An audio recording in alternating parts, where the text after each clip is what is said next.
Hey everyone, it's November 30th at 2:33 a.m. and today we have our appointment with the optometrist at 11 a.m. or ophthalmologist rather, to find out about our eyes and best case scenario it's drops for the rest of our lives. Worst case scenario we're going to be blind in a few years. And in the middle, surgery to stave off blindness, which is still better than being blind. So, we'll do what we have to do to preserve our sight because it's very important to us.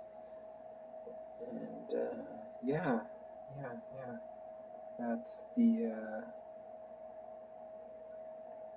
big.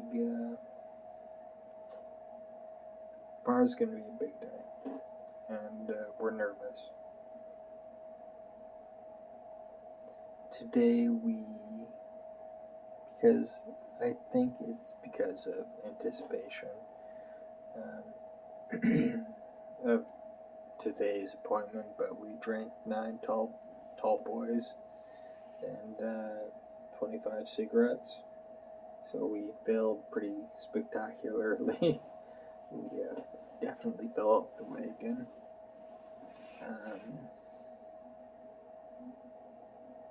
In kind of positive news, some chick spoke to us at the bus stop and wanted to know about, I don't know, I didn't even know how the conversation started, to be honest. She said something and we replied and we got into a little conversation.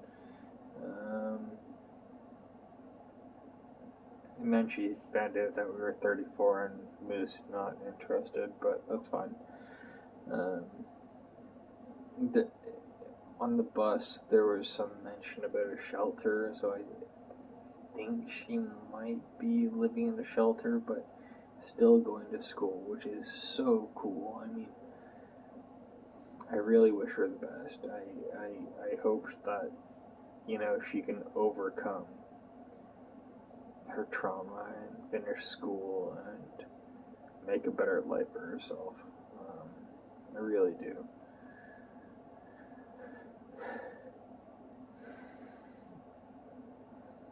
I do. It's moments like this, however, where we feel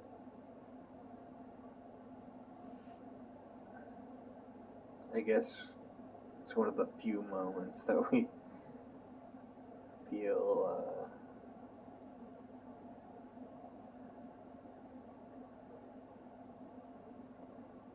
isolated.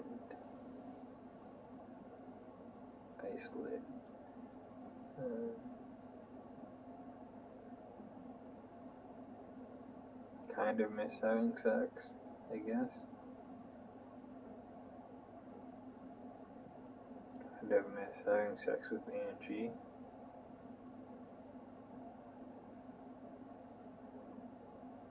Speaking to the girl kind of give us not a flashback of sex, but just when we were in the hospital, as we were breaking up, gives a flashback about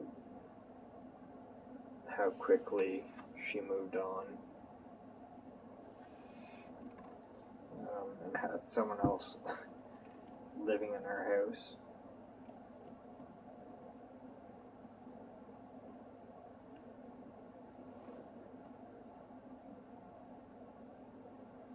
Gave us some frustration over her keeping Linty.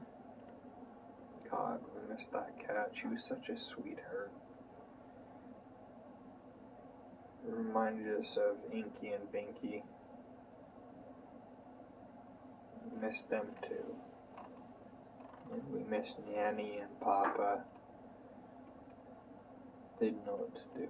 They maybe not know what to do, but they would have some sage advice, I think.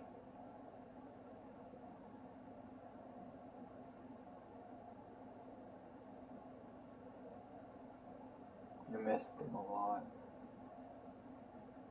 I wish we could speak to them. I mean, we can speak to them, but they're not going to answer back. So, it's,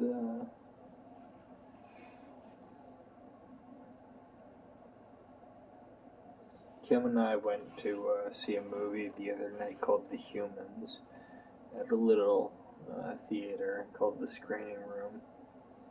And there were only 6 of us, including us, in the entire theater. And the chairs were so comfortable.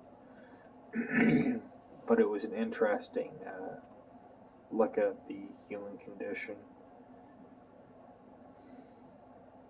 A few jump scares. It wasn't even a horror movie, but we jumped twice, I think. Just, it was hard. It was really hard. But we did it. And before we went to the movies, we grabbed some hoagies.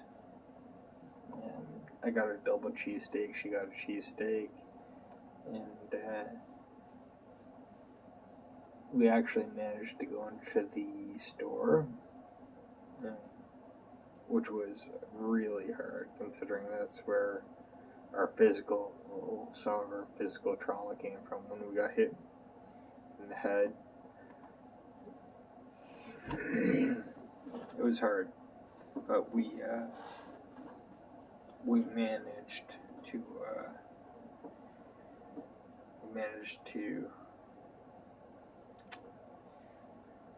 go in and place our order and stand there and wait, and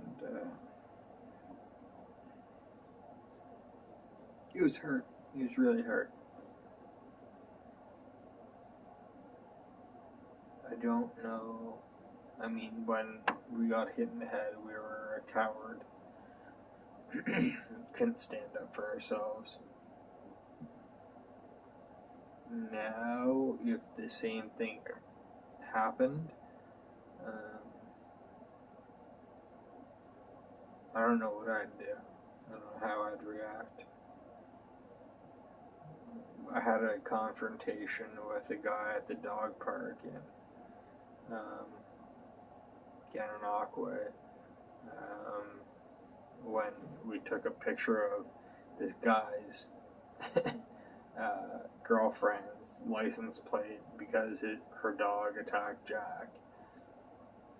And it was our first kind of confrontation, like potentially physical confrontation.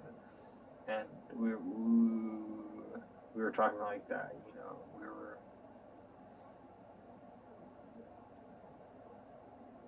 our voice wasn't right. We were kind of shaking and stuff, and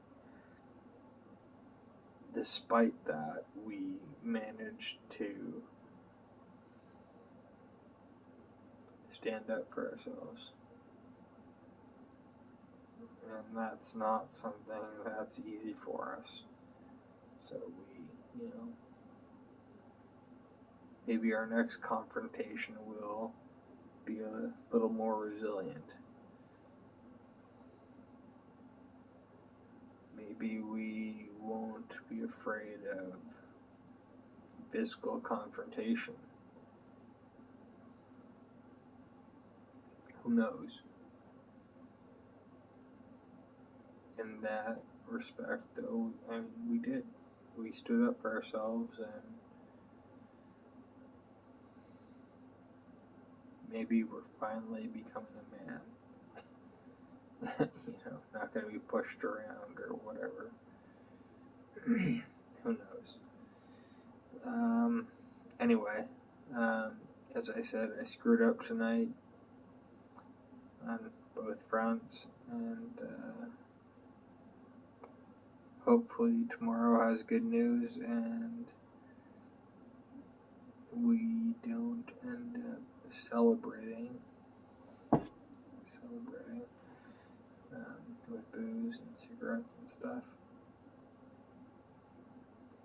Anyway, God bless, love you, take care of yourself.